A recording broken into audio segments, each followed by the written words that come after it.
In today's video, I'm going to teach you how to sign out of DropboxApp on Windows, step by step. Let's start at the Windows taskbar in the bottom right corner of your screen. Click the small arrow that shows your hidden icons. This expands a tray of apps running in the background. Look for the Dropbox icon, usually a blue open box, and click it to open the Dropbox menu. In the top right of that window, click your profile icon, which may show your picture or initials. From the menu that appears, choose Preferences. In the Preferences window, navigate to the Account tab. Here you'll see the option to Sign Out. Click Sign Out to begin the process. A confirmation pop-up will appear to make sure you understand what happens next. It explains that signing out will stop syncing your files between this computer and your Dropbox account. That means any changes you make in the Dropbox folder on this PC won't upload to your online account, and updates from other devices won't download to this computer.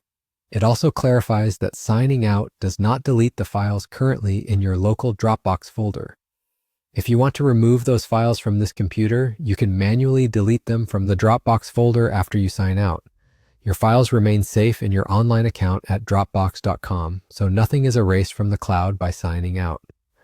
The message also notes that you won't be able to access your online files from the app while signed out, and any automatic backup of your PC will stop. If you had backup schedules configured, those settings will be lost on this device. Review the message, and when you're ready, click Continue Anyway to confirm.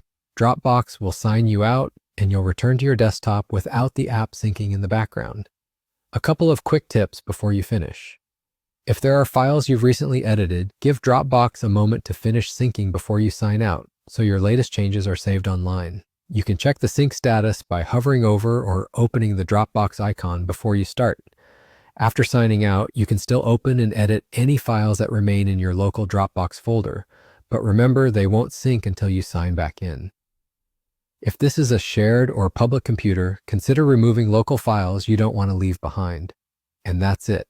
You've learned how to sign out of the Dropbox app on Windows step by step. If you found this helpful, hit the like button, subscribe to this channel, and tap the bell icon so you don't miss new uploads.